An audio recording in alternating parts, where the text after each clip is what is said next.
Bonjour chers auditeurs, aujourd'hui nous allons faire la première partie de notre formation Java débutant. Alors, pour ceux qui commencent déjà dans le développement du langage Java, je pense que cette vidéo peut réellement aider la personne de telle sorte qu'on puisse bien démarrer avec le langage Java pas à pas. Donc moi c'est M. Pluvara Baka, formateur Java au groupe IPA. Donc sans plus tarder, nous allons commencer déjà la première partie. Donc je viens de vous afficher vraiment un test par exemple pour dire c'est le cours.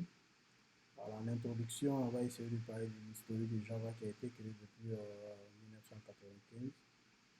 L'objectif était de créer une multiplateforme indépendante pour les applications logicielles.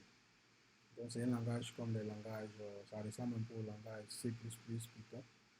En tout cas, tout ce qui va être orienté objet.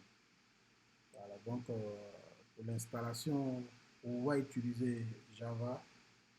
Nous, on va avoir besoin des outils. Quels sont les outils qu'on pourra installer? D'abord, le premier outil qu'on doit avoir, c'est le JDK de Java.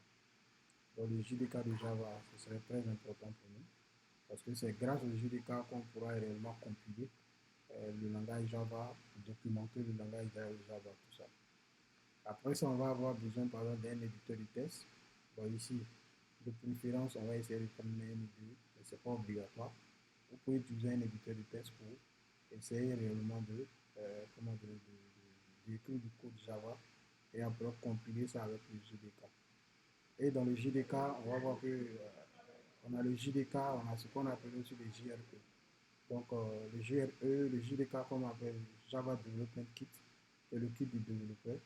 Donc on va avoir le JRE qui est par exemple Java Runtime Environment, qui est l'environnement d'exécution de Java.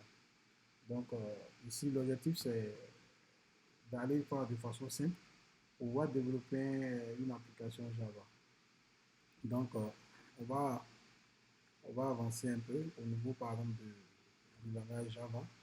Donc ça c'est la première vidéo d'introduction. Donc déjà les outils dont vous devrez installer JDK et après ça vous allez pouvoir installer un IDE. IDE là ça peut être par exemple Eclipse, ça peut être NetBeans, ça peut être IntelliJ. Voilà, donc après ça maintenant on va voir maintenant comment essayer de passer avec les autres.